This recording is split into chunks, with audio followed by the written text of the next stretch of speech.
ഇ.കെ. നായനാരുടെ പത്നി ശാരദ ടീച്ചറുടെ നവതി ആഘോഷം കണ്ണൂരിൽ നടന്നു.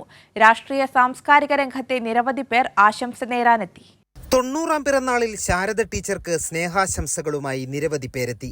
കല്യാശ്ശേരിയിലെ വീടിനടുത്തുള്ള കൺവെൻഷൻ സെന്ററിലായിരുന്നു നവതി ആഘോഷം. ആശംസകൾ നേരാനെത്തിയ പ്രമുഖരും കുടുംബാംഗങ്ങളും ചേർന്ന് കേക്ക് മുറിച്ചു. ശാരദ ടീച്ചർ തന്നെ മക്കളെയും മരുമക്കളെയും കൊച്ചുമക്കളെയും സദസ്സിന് പരിചയപ്പെടുത്തി. ഒപ്പം സ്നേഹത്തിൽ പൊതിഞ്ഞ നന്ദി വാക്കുകളും. ഞാൻ എല്ലാവരെയും ഒരേപോലെയാണ് ഞാൻ സ്നേഹിക്കുന്നത്. നേരത്തെ പറഞ്ഞില്ലേ, ഞാൻ കുട്ടികളെ സ്നേഹിക്കുന്നത്, അതേപോലെ തന്നെ ഞാൻ എല്ലാ വ്യക്തികളെയും ഞാൻ സ്നേഹിക്കുന്നത്. പക്ഷെ എല്ലാവർക്കും അറിയില്ല ഞാൻ നായനാരുടെ ഭാര്യയാണ്, വലിയ കമ്മ്യൂണിസ്റ്റുകാരിയാണ്. അത് മാത്രമേ ഞാൻ എനിക്ക് സ്നേഹിക്കുന്ന ഒരു മനസ്സെൻ്റെ ഹൃദയത്തിനോട് എപ്പോഴും ഉള്ളൂ.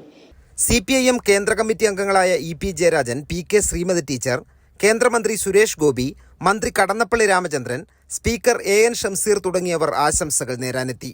ടീച്ചറെ പൊന്നാടയണിയിച്ച് ആദരിച്ചു. കൈരളി ന്യൂസ്, കണ്ണൂർ.